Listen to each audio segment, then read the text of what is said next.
The fashion world, with its luxury and bright lights, can blind anyone. This illusion becomes even stronger when alcohol and various banned substances are added to the mix. The modeling industry and entertainment world have always attracted people with striking appearances, but behind their attractive facades often lurk dark sides. Attractive young people striving to reach the pinnacle of success found themselves at the epicenter of the hard era at the end of the 1980s. Many such stories had tragic endings, but few gained as much notoriety as the fate of Terry Brune. The events unfolded in Milan, Italy's largest metropolis. This city was one of the world's fashion centers, alongside Paris and New York. The photographic studios and modeling agencies there beckoned young women from all corners of the planet. In the mid-1980s, this place became particularly attractive to American girls. Terry Brune arrived from the United States, hoping to find fame during the industry's heyday.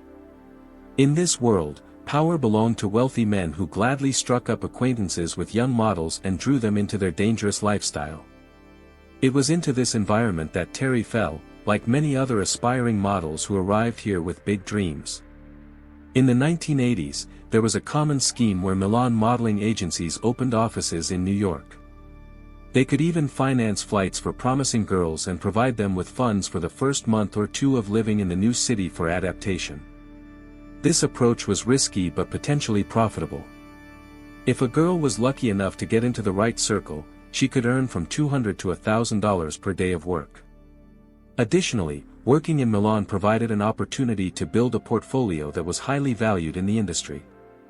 With recommendations and work experience in Italy, a model could develop her career in Paris or New York. Many future world-class stars took this path. After arriving in Milan, Terry Brune plunged into an atmosphere of fierce competition. Besides having to give a certain percentage of earnings to the agency that organized the move, each model had to constantly maintain perfect shape, adhere to strict dietary restrictions, and give up many things for the sake of maximum attractiveness. Otherwise, it was simply impossible to survive in this environment. In reality, only a few individuals in the modeling world have enough talent, willpower, and personal charisma for independent advancement. The rest simply get lost among thousands of other applicants. That's why most need influential patrons and useful connections. To achieve success, besides natural beauty and charisma, a model had to actively build connections. This meant not only regular visits to photo studios, advertising company offices, television and production centers, and participation in shoots for glossy publications, but also active participation in Milan's nightlife. It was there, in luxurious penthouses, elite restaurants, prestigious clubs, and country estates, that one could meet influential men capable of really helping with a career. At the time of her arrival in Milan, Terry was 26 years old. Behind her was a long path of attempts and disappointments in the modeling industry. Before the Italian adventure, she had tried to break into America's modeling world, but all attempts proved futile. The Milan period became another difficult and controversial stage of her life journey, and she blamed her own family for many of her problems. Terry was one of 5 children in the Brune family. Her mother was a homemaker, while her father served in the American Army. The girl's childhood was spent in difficult conditions. The family constantly moved following her father's military assignments, changing from one base to another. Terry constantly felt that her younger sisters were more attractive, popular, and successful, which created deep complexes and jealousy in her. Her father, who held the rank of sergeant, raised the children by military standards, where physical punishment was common practice. In the girl's memories remained moments when her father threw them against walls and punished them as if he were dealing with adult soldiers. At the same time, he skillfully hid traces of beatings, inflicting maximum pain without visible injuries. Terry was convinced that she most often became the object of his aggression. At the age of 15, the girl first dared to escape from domestic violence. She began hitchhiking through South Carolina, trying to find her place in life. Among the random drivers was a pair of bikers who initially offered her a ride but later sexually assaulted her and abandoned her. After this traumatic experience, Terry reached the nearest bus stop, where she met another man, hoping to get help. However, he too turned out to be a predator. The girl barely managed to protect herself from him. The traumas she experienced forced the 15-year-old runaway to return to her parents' home, where she was met extremely coldly. Her father cynically stated that if such things happened to her, she must have provoked them herself. The girl found herself again in an atmosphere resembling military barracks. This situation continued until she came of age, when she made another attempt to break free from parental control. Terry married her classmate Mike Smith, but the marriage proved short-lived and ended in divorce. Meanwhile, her younger sister Donna had already moved to New York and started a modeling career. Success accompanied her from the first steps, and for Terry, working in the modeling business became a new dream and an opportunity to leave her cruel parental home forever. She moved in with her sister and also tried to find work in this field, but didn't achieve the expected success. Orders barely came in. It was during this period that jealousy of Donna became particularly acute. Terry considered herself too tall, clumsy, with too many freckles. It seemed to her that her face wasn't harmonious and attractive enough. Against the backdrop of professional failures in New York, the girl began actively attending parties, seeking oblivion in alcohol and experimenting with substances. Gradually, a persistent alcohol dependency formed. It reached the point where she drank an entire bottle of hard liquor every day. In 1979, Donna went to Paris. Terry followed her. Initially, the French capital seemed more promising than New York. There was a feeling that the young model was about to achieve worldwide recognition. However, after just a few weeks, all the lucrative contracts began going to Donna. Terry only accompanied her sister, remaining in her shadow without her own orders. It turned out that in modeling circles she was known exclusively as Donna's sister. After another series of disappointments, she returned to New York, where the situation didn't improve. In 1980, the girl even attempted suicide. Fortunately, she survived this desperate step and returned to her parents' home in South Carolina. There, her mother tried to help her daughter overcome her destructive dependencies. However, friends from New York continued to maintain contact with her. Terry found it hard to refuse them. Instead, she met with them again, got drunk, and partied. The recovery process under her mother's supervision proved difficult and lengthy. After several such relapses, Terry was still able to pull herself together. She found work as a waitress and began saving money to fulfill her dream. Having accumulated a sufficient sum, the girl decided to try her luck once more by joining Donna. She believed this was her last chance to build a career in the modeling business. By that time, Donna was already developing her career in Milan's modeling business. Terry felt that her time had finally come. She was confident she could achieve the success she dreamed of. On April 20, 1984, the girl arrived in the Italian city. She had about $1,000 in cash with her, which she constantly kept in her purse due to fear of losing her saved funds. However, the very next day in the city metro, a pickpocket snatched her purse. Terry lost all her money and found herself without any means of existence. As a result, she again became completely dependent on her younger sister and settled in her apartment. At that time, Donna was developing a romantic relationship with a wealthy businessman. Terry's appearance with all her problematic habits and tendency toward disorder disrupted her sister's established life. It's worth noting that Donna constantly complained about needing to spend a significant amount of time just maintaining cleanliness in her own apartment. Her older sister systematically left things everywhere. Unable to withstand the constant battle with chaos, Donna arranged for Terry to stay in one of the city's hotels. It was in such places that wealthy men looked for attractive girls for short-term relationships.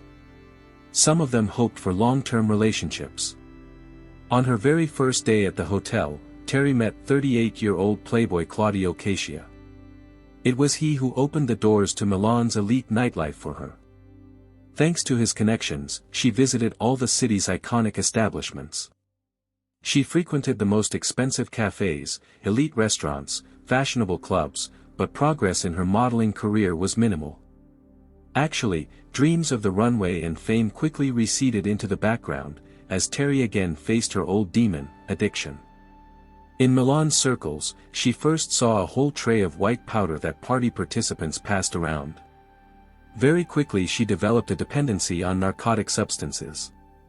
Despite this, the girl continued to deny having problems. Meanwhile, Donna continued to successfully develop her career. She received lucrative contracts, had high earnings, and traveled with her wealthy partner. When visiting elite restaurants, the younger sister allowed herself only a glass of wine, while Terry became a regular visitor to such places. Besides alcoholic beverages, she continuously used in large doses, spending days dreaming about the desired work. She spent many hours in a state of intoxication, moving from one man to another. Despite everything, the girl continued to convince herself of future success. Terry told one of her acquaintances that even if her modeling career didn't work out, she would simply find a rich man and live in luxury. This idea took on real contours after meeting wealthy businessman Giorgio Rotti. He owned a jewelry store on one of Milan's central streets. Unlike many others, Giorgio showed genuine affection for Terry, although he himself had problems with addiction. Like most wealthy Milanese, according to the girl, he could drive a car while simultaneously using. Despite this, his behavior was much better compared to others, so the failed model decided to change her lifestyle for him. Giorgio even introduced her to his parents, which in Italian culture indicated the seriousness of a man's intentions. In early June 1984, she moved in with Giorgio and was extremely happy about it, which she regularly told Donna. However, this idyll couldn't last forever. Terry Brune's first meeting with Francesco Dall'Osso occurred in spring 1984. At that time, both were so absorbed in their dissolute lifestyle that the girl later characterized that period as a dance with death. The main problem remained regular use of pills and alcohol. Francesco Dall'Osso embodied the classic representative of Milan's bohemia, an extremely wealthy and attractive man who hadn't created his wealth through his own efforts. His father Carlo was an industrialist and owner of Italy's most successful thoroughbred horse stable.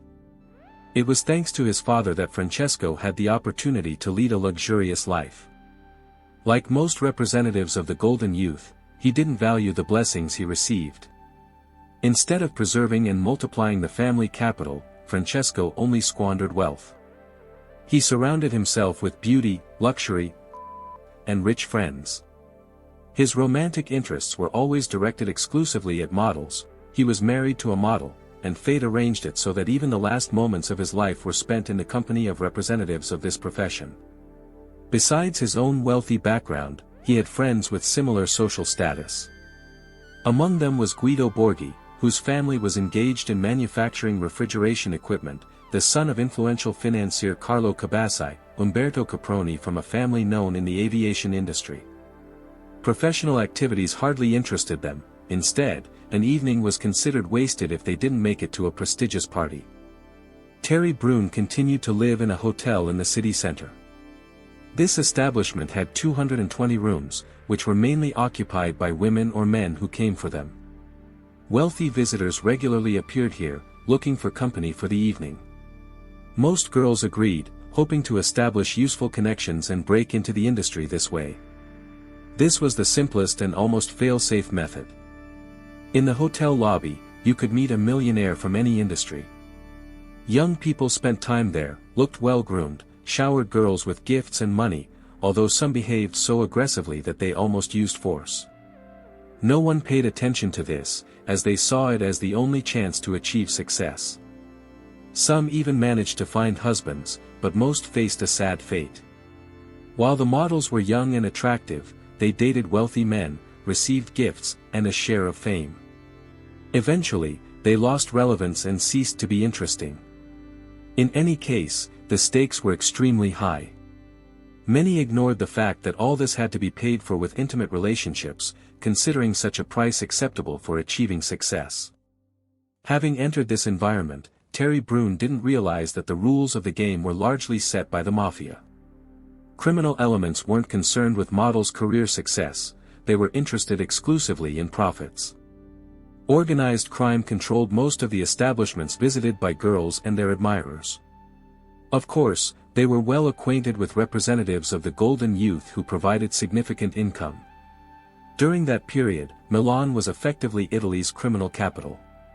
Many drew parallels with 1920s Chicago, with the difference that the entrepreneurs of that time built capital on alcohol trade during Prohibition. In Milan, as numerous journalists expressed it, flowed like a river. Banned substances of all types were available practically on every corner. The main consumers were representatives of the golden youth. Among those who belonged to Francesco Dall'Osso's inner circle and spent time with him in nightclubs and on dance floors was Joe Mazzarati. This man had a reputation as an influential criminal and was considered one of the biggest suppliers of substances. Naturally, Terry Brune, having entered this world of luxury and debauchery, also began using drugs. Her first meeting with Francesco occurred at a luxurious reception, which the girl attended on the night of May 6. The party was held at the estate of a wealthy financial magnate in the Casarecchi district. This businessman was famous for organizing exquisite celebrations that often turned into uncontrolled orgies with drugs and numerous model girls. That evening, real madness began after the host's servants retired for the night. The villa owner had prepared a large quantity of including which Terry used, completely losing self-control. According to Terry's testimony, it was that night that the estate owner, together with Claudio Cascia, took advantage of her helpless state and committed assault. Later, both men rejected all accusations, claiming that voluntary intimate relations among the three had taken place. Francesco also intended to participate, but lost consciousness on the floor, never getting his turn. Waking up and learning that Terry had had group sex, he felt deep dissatisfaction. Francesco found the sleeping girl, woke her up, and insisted on intimacy. But she had already come to her senses and was afraid that her boyfriend would find out about the events at the party. Accordingly, she refused him and left the villa. Obviously, Francesco belonged to those people who cannot accept rejection. From then on, he used every opportunity to demonstrate his hostility toward her. It was almost impossible to avoid him. They both belonged to the same social circles, constantly crossed paths, and at each meeting, the man allowed himself offensive comments and indecent hints. Terry told friends many times about his behavior. The situation resembled real persecution, but everyone advised her to simply ignore it, hoping that he would eventually calm down. But for Terry, his actions became a daily ordeal that constantly intensified. Francesco moved on to open insults directed at her. The girl didn't understand the reasons for his obsessiveness. She didn't realize that the man was in a similar state. Like her, a former model, he had deeply immersed himself in addiction and was gradually losing self-control. To those around him, Francesco Dall'Osso remained a 40-year-old wealthy handsome man who until recently had a wonderful wife and healthy children. He achieved success in all his endeavors. He had brilliant knowledge about horses, surpassed in this only by his own father. At the same time, Francesco had always been distinguished by rudeness and stubbornness, was extremely debauched from childhood, which only intensified after his introduction to drugs. He didn't accept refusal. Once he even beat an American girl in a nightclub because she didn't agree to spend the night with him. Having fallen into the trap, his behavior became truly threatening. He got into accidents, often fell asleep dressed in hotel lobbies, neglected hygiene, caused public scandals, from the consequences of which he was saved only by money and influential connections. Women occupied an important place in his existence, although many believed he had never felt true love. Some friends claimed that Francesco had invented several cruel methods by which he made models fall in love with him, and then deliberately abandoned them, taking pleasure in their suffering. As his life crumbled, he began to feel hatred toward women. He could abandon the most attractive companion without hesitation, guided only by momentary whim, without any explanation. The passion for gambling, which Francesco also cultivated, became a form of self-destruction for him. By the time he met Terry Brune, he was already convinced that only momentary pleasures mattered in life. His favorite phrase was, "Life is a bet I want to lose." On June 25, 1984, Terry, along with her boyfriend Giorgio Rotti, was relaxing in the company of her sister and her boyfriend. They were spending time in a well-known restaurant when the girls suddenly noticed Francesco. She immediately understood that he would cause another scene and decided to prevent it. The girl convinced everyone to move to another establishment, understanding that he would definitely try to ruin everything. At 2 o'clock in the morning, Francesco approached their table, greeted them, and immediately made another offensive remark. Terry had already drunk enough alcohol by that point. Seeing him, she immediately went to the restroom, hoping he would leave them alone. But Francesco patiently waited for her return, and then circled around their table, making disgusting comments about her propensity for group sex. It seemed that Terry's boyfriend didn't take the bait, and soon the whole company left the establishment. However, on the way home in the car, the boyfriend, with a gloomy look, demanded that Terry return all his gifts. She realized that the incident with Francesco could destroy her future, which was about to improve. She didn't know that in reality her boyfriend had done this before. At home, the man immediately went to bed, but Terry couldn't sleep due to severe anxiety. Trying to calm down, the girl began looking in the closets for something entertaining. Instead of games, she discovered a .38 caliber revolver, and a terrible plan was born in her head. She called Francesco, introduced herself as Diana, and arranged a meeting. He agreed, and the girl went to the specified address. At his villa, the man was not alone but with another girl. He immediately suggested that Terry, whom he didn't recognize at first, go to the bedroom for intimacy. Then he made several of his typical offensive jokes. The girl couldn't stand it anymore. She pulled out the revolver and fired in his direction. The first bullet flew past, the man lunged at her, but the second shot hit him in the chest. Francesco managed to grab the attacker by the hand, they both fell to the floor and began fighting. Terry pulled the trigger 3 more times. The last bullet hit his temple almost point blank. In the last moments of life, the man recognized the wronged girl and understood that this was her revenge. Making sure the victim was no longer moving, the girl got up, put the weapon in her purse, and left the villa. Before leaving the villa, she conned the girl who had accompanied the victim and had been in the adjacent room the whole time. Terry explained to her that she hadn't intended to kill anyone but was forced to teach Francesco a lesson, and that she had nothing to fear. As soon as the former model left, the girl woke up the resident of the penthouse next to Francesco's, informing him that he was dying. While she was calling the ambulance and police, the man diligently destroyed all traces of narcotic substances. He also contacted several friends, informing them of what had happened. At this moment, the wounded man was still showing signs of life, but he had only a few minutes left. Arriving home on the morning of June 26, 1984, Terry told her boyfriend what had happened. He reloaded the revolver and returned it to its place in the drawer. The girl called her sister, who immediately began screaming that since her arrival she had created nothing but problems. The main character of this story began packing her things, while her roommate cleaned her shoes of blood traces. Later, he drove her to the airport. She had a round-trip ticket to New York, but she didn't want to return to the United States, so she flew to Switzerland. There, the fugitive settled in a small apartment located directly across from the police station. Soon they began searching for her for arrest. This proved to be a simple task, and eventually the girl was declared internationally wanted, found, and deported to Milan. Press representatives met Terry Brune like a real celebrity. Milan society was shocked by the events but not surprised. The deceased had an extremely bad reputation, and everyone understood that such an ending for him was only a matter of time. However, the American model's act made a huge impression on everyone. Terry didn't realize what wave of interest her crime had caused. The girl immediately claimed that she hadn't intended to take Francesco's life. For the next 2 years, she remained behind bars, awaiting trial.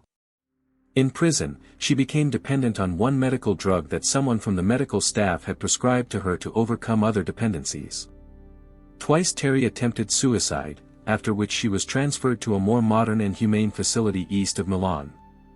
In the new place, the girl again began the recovery process. Terry Brune met a former member of a terrorist organization who helped her improve her Italian language skills and eased her stay in prison. Besides her cellmate, she was supported by her mother and sister Donna. Interestingly, the killer even gained some benefit from the journalistic interest in the sensational crime. Terry really gained the fame she had dreamed of, though not in this way. When the trial began, it became clear that public opinion was on the side of the killer. 28-year-old Terry was perceived as a victim of representatives of Milan's Bohemia, whom the girl blamed for her problems. Her boyfriend was also charged but received a minimal prison sentence, no more than a few months. Her boyfriend Giorgio created a difficult situation for Terry by demanding the return of gifts after the incident with Francesco. In fact, by doing this, he provoked her to commit the crime. The trial more resembled a theatrical performance. One of the lawyers even elicited applause and tears from those present, presenting Terry as a victim. The defender insisted that Terry was in a state of temporary mental disorder caused by excessive use of alcohol and which friends had supplied her with at parties. Francesco's ex-wife stated that she had no claims against the killer for her act. The woman blamed for taking her husband away from her. Terry herself claimed that she hadn't planned to kill Francesco. She only wanted to scare him so he would stop the harassment. But her plan didn't work. And now she couldn't compensate for his death in any way. Instead, she wanted to try to radically change her own life. After 8 hours of debate, the jury delivered a verdict of guilty of second-degree murder with mitigating circumstances. The killer was sentenced to 12 years imprisonment, 3 of which she had already served. Lawyers tried to appeal the verdict, but their efforts were in vain. Press representatives spoke with her many times.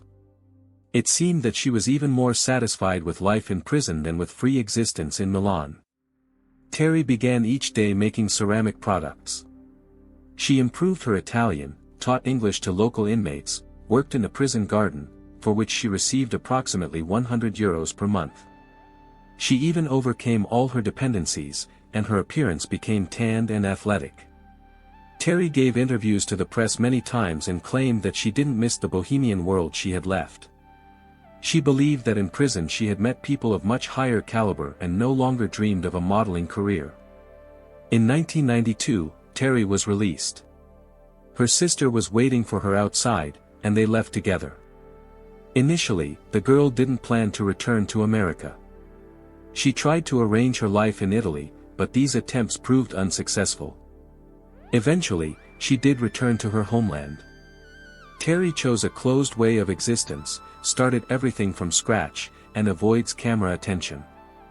Practically nothing is known to the general public about her life after release. Please write your thoughts and reactions in the comments below. For those who are new here, subscribing is the best way to stay updated on future content. Also give a like please. Take care of yourself and your loved ones. Thank you for your support during this difficult time. Until next time, friends.